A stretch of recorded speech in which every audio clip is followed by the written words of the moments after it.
Howdy, hey, hello, it's McKenna, and welcome to Munch and Mingle. This is an episode for all the moms out there, particularly me. That's why I'm so grateful. Even if you're not a mom, this is probably still going to be for you too. I have got one of, now who I count one of the most important people in my life, Alliesha, here with me. Hi. Hi. So glad to be here. It's so good to have you here. Alliesha is actually the owner of a swim school. It's a swim school that my boys attend. There is just so much to dive into and unwrap with Alliesha. So excited. I think so many people need to hear our story and to understand like how important swimming lessons are, especially for our children. So I'm really excited to dive into that. It's going to be so great. Before we start, we're going to, of course, begin with your munchie. Ooh. You go ahead and explain it. Okay. I'm going to take a bite of it. Yes. So these are sweet, they're salty, they're chocolatey, they're caramely. They're like the perfect go-to, especially when I'm on my period. It's like my absolute favorite. They are from Abby and Ellie, which is a co-brand of Kneaders. So they're the pretzel rods. They're my absolute favorite. Sorry, I'm trying to make sure you guys don't hear the caramel. That is not what I was expecting. Surprise. I thought it was just chocolate and pretzel. Did not expect the caramel. Yes. The caramel's like such a fun surprise in there, and they're absolutely delicious. They've got the big chunks of salt on the pretzel rod. But they're the worst munchie to have on a podcast because you're not going to be able to talk without some water. We're good. We're set. Yes. My fave. Go pick some up. Alliesha, let's just start from the beginning like we do. I want to know how you became you, because it sounds like water has played a big part in your life. Absolutely. So I could swim before I could walk, which is kind of a really profound statement if you kind of dive into it. I was the kid that my mom was around water a lot. My grandmother was around water a lot. And so it was just a part of my upbringing. My mom eventually in her career started teaching lifeguards how to be lifeguards and was training people on the Army base in South Carolina where I grew up. And so I was the kid that pretended to drown so that these lifeguards could practice saving kids and saving people in general. I had to be comfortable in the water and I had to be a strong swimmer very early on. And then as her career just kind of progressed and as we got older, we were her tag along babies to the pool. And so she'd go and work and then we would just be hanging out in the pool swimming and we had to be safe. Wow. Then from there, swim became still a part of your life. You were in competitive swim. I was, yeah. So we moved out to Utah when I turned 12 and Utah had a way stronger competitive swim team than they did back on the East Coast. And so I immediately got into competitive swimming, swam all through high school, had an opportunity to go swim in college, but it just didn't feel right. And that's where I really dove into my career, was right after high school. We do have to have a little snippet about you and your hubby. Okay. So cute. Okay. So he and I, we joke that we are this product of an arranged marriage because our moms were best friends since they were 8. They were on drill team and dive team and everything like that in high school and then college roommates. And so they joked when they got pregnant together, boy, girl, they're going to get married. And then when we started dating, they actually were kind of like, whoa, this is like kissing cousins. And we're like, don't say that. Like, don't go there. And it took us a long time to really embrace the fact that we were like, okay, this is something special and we want to make this work. So it was a lot of on again, off again. But then when we were on, we were like, we're in this, we're going. And now we have 4 little boys, which is just very wild and a whole new adventure. But yeah, they're great. 2, 4, 6, 8 is the kids' ages. Goodness. Yeah, we busted those babies out, but we love it. And I wouldn't have it any other way. So your husband, was he at all like in swim or anything have to do with water? Or just you? No, he, like, his claim to fame is he was a lifeguard like 1 year in high school. So I don't really count that. Yeah. No, he was a big sports guy. When we get into like how we got our rec center, he's a big part of why we did it because of his background in like sports education and things like that. But as far as swim stuff, no. Well, then let's just get to it. So a swim school. Yeah. Was that always the thought? How did that even come about? What was the thinking when this all came to? Yeah. So this kind of goes back to my mom. When her and my dad were getting divorced, she needed some way to make income. And so she was working at the local rec center teaching diving classes because that was her background as a diver. And they asked her if she would teach some swimming lessons. And at the time it was group lessons. And that was kind of in that kind of day and age, group lessons were the only option. But she quickly realized that private lessons were way better for kids to learn on that one-on-one scale. And so she started taking clients privately. And then at the same time, I was swimming competitively. And so she would come to me and say, hey, I've got this kid that, is having this XYZ problem. How would you guys fix it in the swim world? And so she and I, that's kind of the start of the seed of building this program together. And so we would literally sit at the kitchen table at nighttime and jot down what we felt like was so important for kids to learn. That was kind of it. And so I started teaching at 14, which is crazy because like usually 14-year-olds are only babysitting or whatever. But I was teaching swimming lessons, and I got certified to teach Boy Scouts how to pass off their swimming merit badges. And so that was like my start. And we had a pool in our backyard in Pleasant Grove, and I was teaching. I got work release from school. I was teaching after school, teaching as much as I can. And that was the start. And I've been just going since then. Wow. That is incredible. When about the time was we need to start a school? What was going on in your life? When we really narrowed down the programming, it was so easy to just go into it. I don't know if it ever started as like, let's make a swim school. I think it just became something so big and so special that it naturally happened. And it organically fell into people were telling their friends, like, you've got to come swim with Alliesha and you've got to come do this and that. It wasn't until I had my own house after I got married that I really was like, I want to make this something amazing. Yeah. And my mom was doing it for money. And for me, it was something more than that. And I think that's where it came from. So were you doing it at your house and your pool first? I was. Yeah. Wow. So Pleasant Grove for a hot minute. And then when I got married, my husband and I bought our house and we put out an above ground pool. It was like 20-foot round in our backyard. It's crazy because when we bought our first house, they kept delaying our signing. And I was like, I have swimming lessons coming on Monday. And so we snuck over to the house on Saturday, put the pool up, filled it up before we had signed on the house. And I'm like, it's going to be fine. It's going to be okay. We're going to have swimming lessons Monday morning and it'll be great. Just because it was so, I don't know, people were so excited about this opportunity to do one-on-one survival lessons. And we had such a strong brand. And I remember doing a few posts on Facebook and people were like, yes, sign me up, let's go. And so I couldn't stay ahead of how fast people were wanting these lessons. Right. What was the method you were teaching? It's not that you were teaching to swim. Were you mostly doing the float survival skills? Yeah. So I describe our program, the easiest way to describe it is float to stroke. So typically survival swimming lessons, there's a company called ISR, and they are known specifically for if a kid falls in, they're going to roll on their back and float. And that's it. Where our program takes it one step further. I love that kids are going to fall in and roll to their back and be safe. I love that that's the option, is like, I'm going to save myself. But I want one step further, because what happens if someone can't get to you fast enough? What happens if you're in a lake or in a rainstorm? I want you to get yourself out. And so true safety to me is you fall in, you roll to your back, and then you get yourself out. And that was not taught anywhere. And so that's what I perfected when it came time to like narrow down what we were teaching the kids in the lessons. And yeah, that was pretty much what it was, is we're going to be truly safe. We're going to be confident. And then we're going to build the kids up, because ISR or other swim schools have like a graduation time. And I don't believe kids ever graduate, because there's so much more to learn. And so I've got kids that I started at 6 months old who are now on our swim team. Oh my goodness. That's incredible. And we're going to go into when you actually started teaching it and those fun things that come along when you put your kids in lessons. What was then the process of you're moving from your house to them finding this rec center? Yeah, it was a bumpy road for sure. So first house, we had that above ground pool. And then in the winter time, I actually bought a smaller pool and put it in my garage. And I was teaching, I was teaching it's whatever babies. It takes. Yes, totally. I was teaching babies how to swim out of my garage just in the winter months. And then we'd move right back outside in the summertime.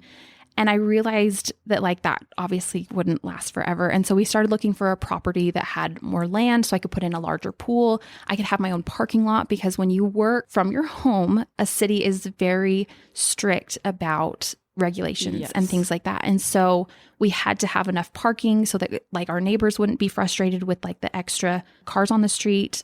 We had to have a larger pool so I could hire employees. Oh my gosh. So we found this house in Sandy that was perfect for it. We moved there and we were operating out of there for about 4 years. And then the same problem happened again, where I couldn't keep up with the demand.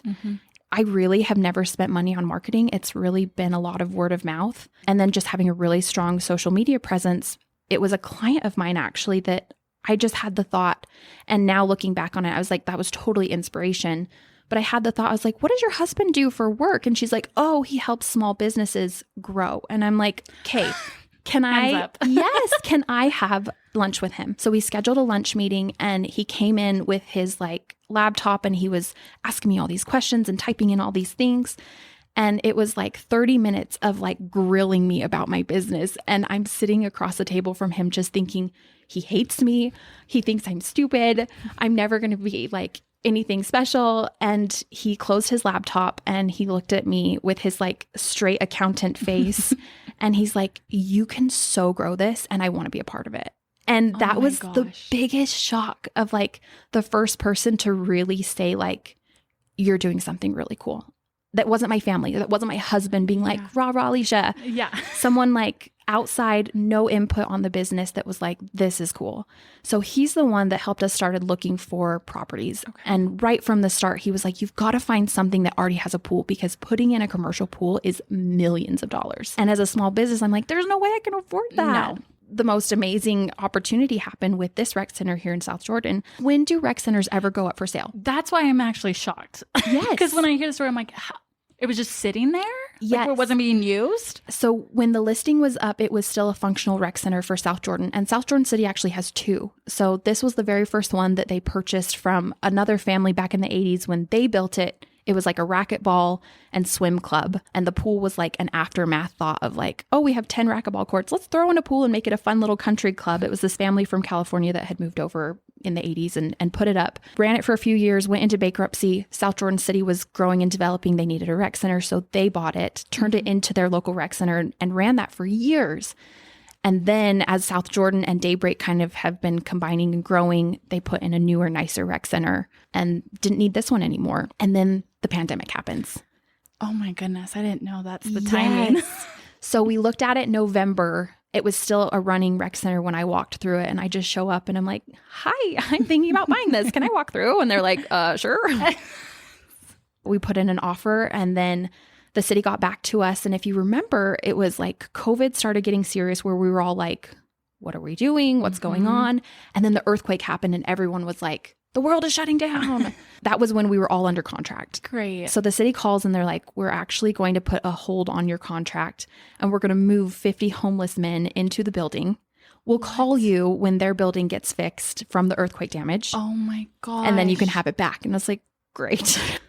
I did not want a rec center. It was so intimidating to me. Really? Yeah. That first walk through, I call my husband in the car and I'm like halfway on the verge of tears. I'm like, I can't do this. This is huge. This is such a big undertaking. The building was hideous. It was straight out of the 70s. I've seen some pictures. It's rough. And I just couldn't see the vision. And I'm such a vision kind of person. And then my husband, who is very much like the ideas guy, he's like, show me the pictures that you took when you were walking through. We sat down after we put the kids to bed that night and looked through those. And he was like, we could do this, we could do this, we can do this. And I'm like, I'm not seeing it. I'm not seeing it. We go to bed and I wake up and I was like, okay, I see it. Wow. Let's do it. Wow.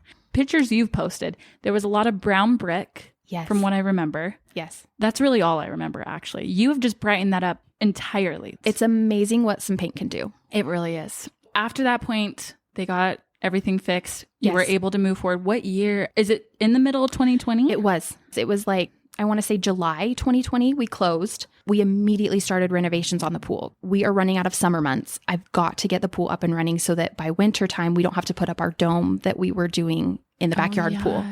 Because you're still doing lessons on the side of this. This. You're doing it still at your house. Yes, the business is still up and running. Wow. I mean, we only shut down, I want to say, for 6 weeks maybe, just so that we could figure out a game plan so that everyone could feel safe. But the beauty of private lessons is it was so easy to social distance. It was easy to keep families feeling like we're not on top of each other. So it actually was like the perfect business model. I really didn't have to like shift very much. Wow. Okay. So we got to this point. How are you feeling? Sitting down and sharing my story is so hard for me because I never want to come off cocky or anything like that. And so opening day comes and everyone is so excited for us because a lot of these people have gone on this journey with us. I've been very vocal on social media. I really like to share our journey because I want it to touch people And I feel like I've been given this amazing gift. I brought them through all of the trials I went through and all the hardship of the construction and everything like that. They all followed me on social media. And so when opening day came, it was like this breath of relief of like, we're here, we did it. People were so excited and happy for us. And all I could think was, okay, what's my next move? I'm just always plan A, B, C, D kind of a girl. And so it was hard for me to take it in, but my husband was like, you did this, be so proud. Yeah. Oh, I love that. For anyone out there who's listening who maybe has like a dream or a goal or something they want to aspire to, whether it's a small business or something else, don't share big news with anybody. Really? Yeah. Because the more people that hear your news or something that you're really excited about, they're going to tear it down. For me, like we didn't announce the rec center until we were already signed. I didn't share things until weeks after because I didn't want the criticism that came with it. With social media these days, it's so easy to have opinions and people feel so comfortable sharing those, which is fantastic. And it can be such a positive thing. But for an entrepreneur, it can tear down a special dream too soon. Keep it to yourself for just a little bit. Hold on to it. Hold on to it. Let it grow. Let it be a little more than a seedling and then share it. Oh, that's so good. So good. Well, we want to get into talking from a parent's perspective. I have some questions because my kids are in swimming lessons right now. Yes. And I think from what I've gathered, there are a lot of parents who feel this way when you're watching your kid in the pool struggling and it's just like you want to jump in, but you as well put your kids in swimming lessons. You don't teach them. Correct. You have someone else do it. Yes, That's I can't crazy. teach my own kids. But I guess it's not really because you understand it as a mom. Yes. And the thing that people have to realize is we're in this world of instant gratification, right? Like we get our Amazon packages delivered the same day. And so people go into it, I think like subconsciously thinking that my kid's just going to start swimming lessons and love it. And it's going to be great. And we're going to see all these amazing results because really on social media, you only see the end of the result. You don't really see the journey to get there. Mm-hmm. And I think people forget that. Also, kind of part of learning as a kid is crying. And crying is so hard for us moms. Like we hear crying and it's instantly like, I've got to fix something or something's wrong. I've got to do something. Mm-hmm. I've got to help my baby. And it's like, for me as a swim teacher, I've realized over the years that crying is just a communication tool. And it's hard to tell that to a mom, especially when our mom hearts are like, oh, my baby. Yes. I think that's our biggest hurdle is trying to help comfort mom while comforting baby mm-hmm. and figuring out, okay, why are we crying? What do we need to work through? How are we going to help them, feel safe and confident and work through this and trust the process? It's a process. And people kind of, I think, come into it of like, oh, we're going to do 10 classes and we're going to be done. And it's like, no, that's so not how you learn and how you grow. Kind of taking that mentality of like, oh, it's going to be quick. Don't go into it thinking it's going to be quick. No. It is a process. But the cool thing about the process is this is something that if you give it to them at a young age, they're going to carry on year after year throughout their entire life. Think about it when you share your story of how I learned to swim. That's going to be part of their story. So let them experience that so that can be theirs. Oh my gosh. So good. And you are great at educating people. That's how I've learned so much is how I even found the Academy, your swim school. It was a friend, her name's Christina McQueen. She had her son doing lessons and it must have been, oh my goodness, was it 2021? Okay. Yeah.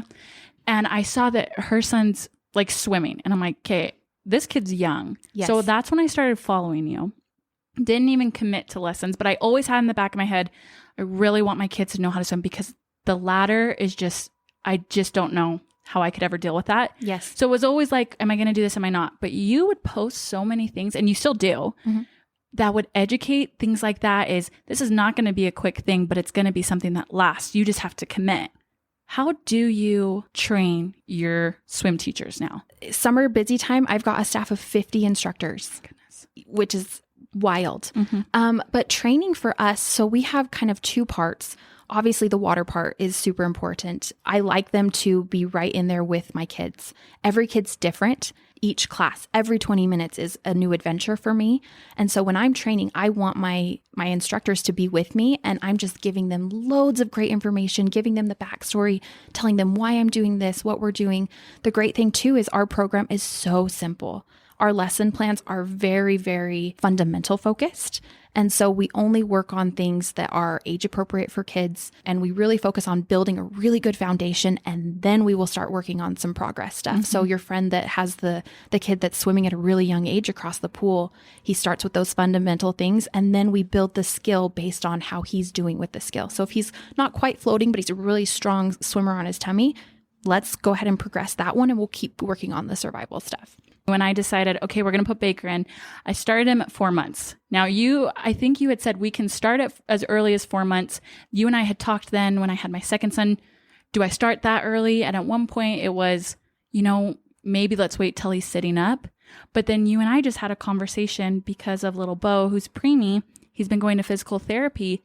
And my physical therapist, I was telling her, I was like, yeah, we're waiting to put him in swim till he sits up. And she said, wait, what? Why are you not putting him in now? That's going to help him. It's insane. Like we think, oh, okay, swim is just, yes, there is the safety factor. But then when it's coming from a physical therapist, it's actually going to help your baby grow his muscles. Mind blowing. Yes. Well, you have to think about it. Like when someone gets in an accident or has rehab, where do they go? They go to the pool. Like the water is such a healing, magical place, and it's so good for our bodies. And so when kids start this young, there's so many studies that show that cognitively they're more advanced when you start swimming lessons. Their fine motor skills are more refined. They have an easier transition into the school system because they've already been in this learning environment prior to going to preschool.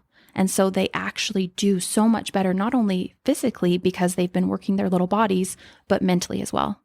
How would you suggest to find the right teacher? Oh, that's such a good question. And we get that so many times. The biggest thing for me is you've got to look in before you start lessons and say, like, what do I want my goals to be? And so communication is the biggest thing for my company. I want my instructors to communicate with our parents. I want our parents to communicate with us because we're going to work together to create this amazing game plan for your kiddo. And so I need parents to come in and be like, you know what? We want some fast results. So I want a fast, kind of firm teacher who's really results driven. I have a lot of parents that come in and are like, I want more of a playful lesson. I want them to feel comfortable, and then we'll work on some survival skills. Or then I have a hybrid of like, I want kind of in the middle. I want some progress and I want some results, but I also don't want it to be super strict. And so knowing that going into it is going to help you select that teacher, because what I do is I highlight, we call them superpowers. All of my teachers have a superpower. I have one teacher that's like this Disney princess, and like kids love her from day one because she's just this magical thing that they are just like, I will do anything for you. And then I have some teachers that, like for me personally, I love a stubborn kid. I love a good challenge.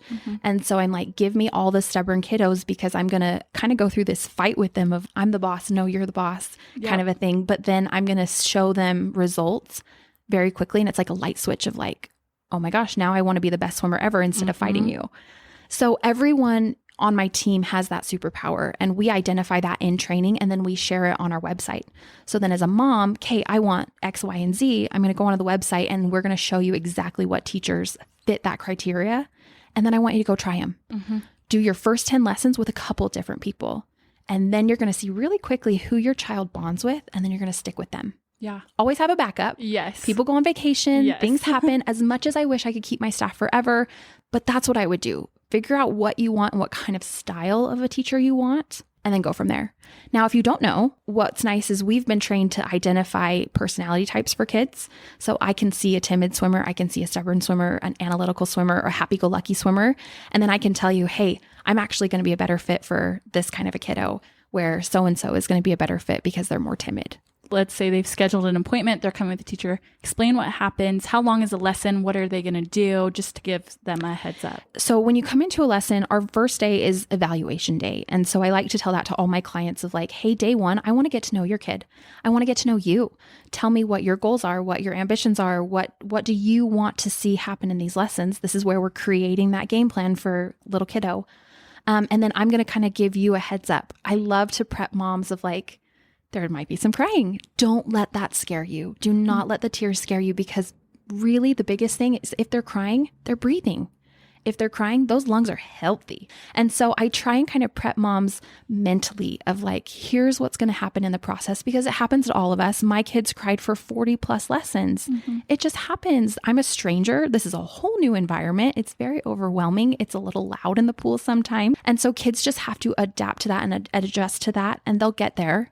Usually it takes about 10 lessons, sometimes a little bit more, especially if you're starting younger, just because of that stranger danger factor. But that's kind of day one is I'm going to talk to you. I'm going to do that personality profiling on your kid. We're going to go through each of the skills, which we only do 4 of them. It's those fundamentals. We're going to go through and touch on each of those so I can see how they react. And then that's going to give me a heads up of like, okay, they're advanced here. We're going to need some work here. And then I tell mom at the end of class, we kind of do a compliment sandwich. Here's what they did great. Here's what we need to work on. Here's kind of how we're going to accomplish that goal together. And then I like to touch base too. There are some times where we might have a hard class and I'll look up at mom, I'm like, how you doing?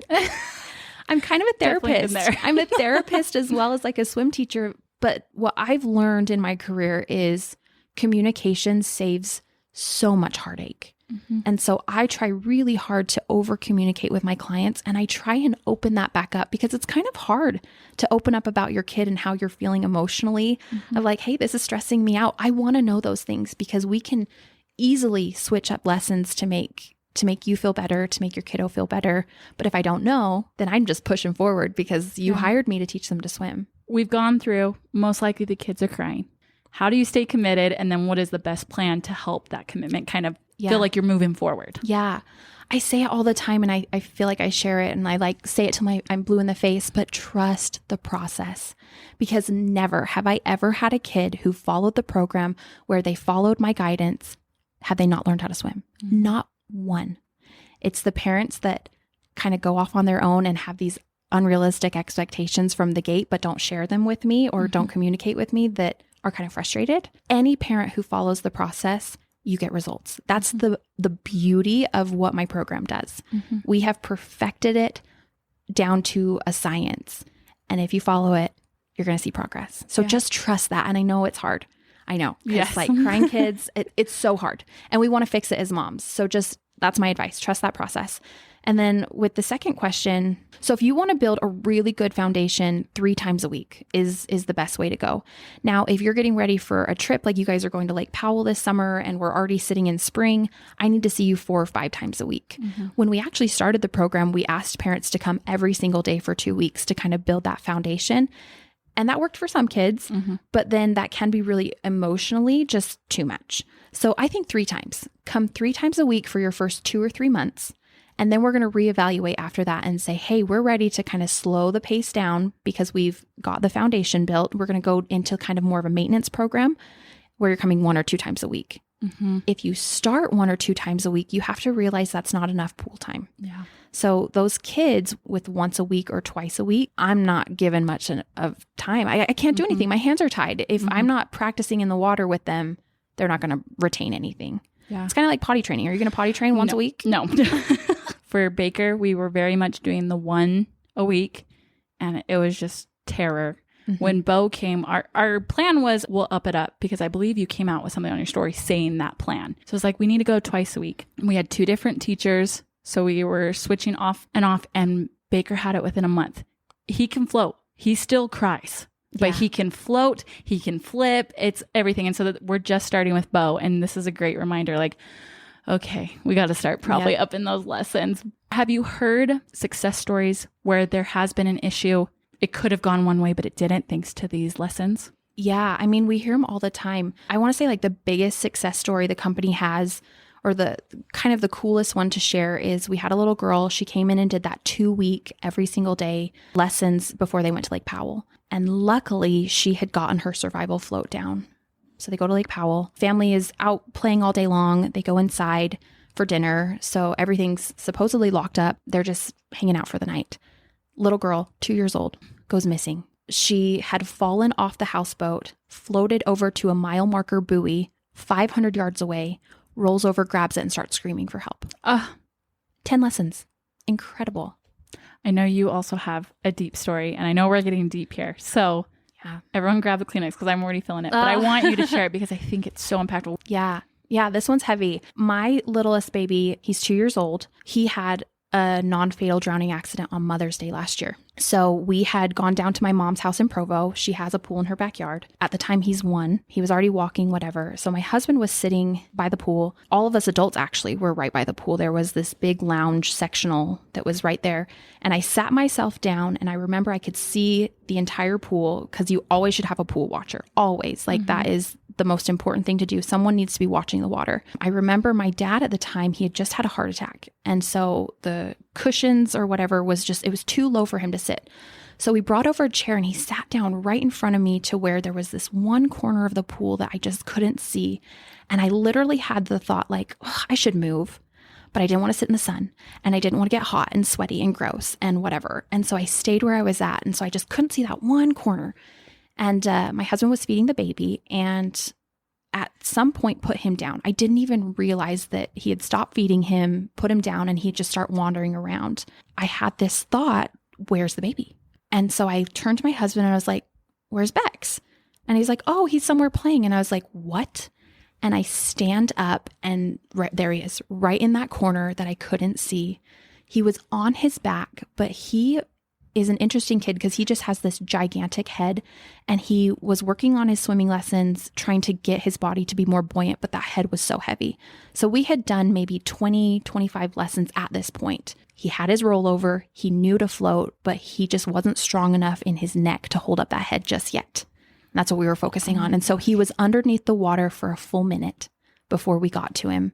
And I remember we got him out. He was obviously white, blue lips, and he had immediately started throwing up a ton of water. He had not gone unconscious, which is a really big deal because a minute underwater for a 1-year-old, usually they're dead.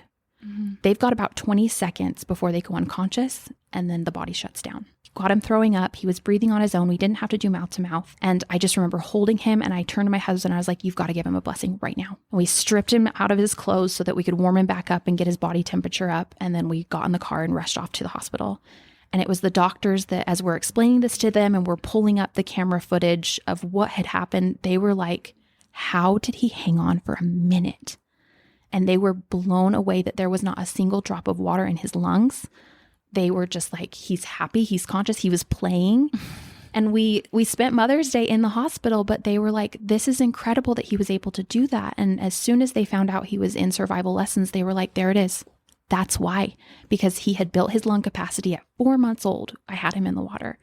So he had great lungs. He was strong. He was a fighter. He knew what to do. When you look back at the camera footage, it looks like he had fallen in and rolled over and got a breath, but then got stuck under the water. Mm-hmm. And had he not gotten that breath, I don't think we would have him. Oh my gosh. Yeah. Sorry. I know okay. And you told me, McKenna, that's going to be deep, but I think it's just so good to hear, like, you understand exactly what mothers are going through when we're in those lessons. Yeah. But it's those moments that end up like this where you still have your baby. It's just like, it's worth every crying lesson. Yeah. And that's what I had to keep telling myself. I still tell myself in every lesson, I would rather have my kids crying and floating than the opposite. That's the only thing I can keep saying. Yes. And something that I kind of look back on that situation, I wish that he was crying because I would have found him that much faster. Mm-hmm. So it's like, yeah. I tell my moms all the time, I'm like, from personal experience, I promise you the crying is so not a bad thing. No. Wow. Oh my goodness. I mean, that right there, how do you not send your kid up right away? It's just, so good. I'm so grateful that you have done this. And I know so many parents, so many families, generations that are coming through here who are so grateful for what you and your family have done and are doing. So thank you. Thank you.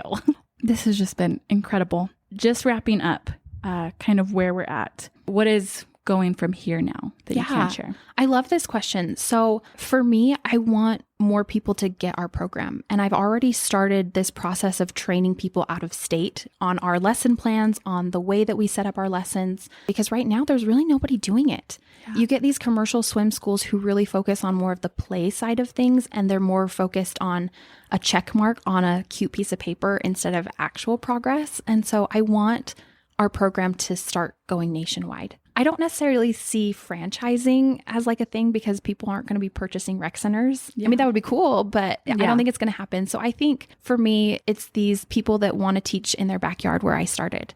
And it's these people that really want to see kids get safe and just grow their business organically like I did.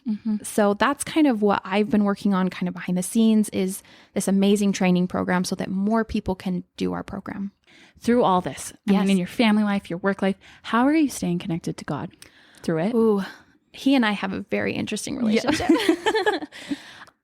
I've been very lucky that I've always just been the kind of gal that is just like, he's going to provide. He will provide. And I've been very lucky to be a religious and a steadfast woman in my religion, I guess you can say, which is so funny because I'm the only one in my family. I'm LDS and I don't have anyone on my side of the family that is active. But for me, that has been such a fundamental part of who I am, just hanging on to it. And it's been so simple. It's very simple for me to just say, he will provide. He's there for me. Oh, I love it's you. Simple. It's simple and it's sweet. But I want people to realize, like, drowning is actually the leading cause of death in children our age for accidental death. So it's surpassed car accidents. And I think that's something that not many people realize. And so I think that would be something, if I could share one message, I could leave one thing with you, is you're going to give them a skill very early on in life that they're going to use throughout their life. It's going to save their life. It's going to save you a whole lot of heartache. Get your kids in swimming lessons. 100%. Alliesha, you're great. You're on Instagram. Yes. Through the Academy. Aquatics Academy. That's what it is. Sorry, I keep saying when that. we rebranded the rec center, we had to go kind of more general. So we've got Aquatics Academy, that was a really strong brand. And then the Academy ties in just everything else we do at the rec center. Because you do other things too. We do. It's so amazing here. I hope this was something that you needed to hear on your heart today. Alliesha is just an amazing human being. So I'm so blessed to know her and have her here. We hope you have a great day and a great week. Know that you're loved, and we'll see you next week. Bye.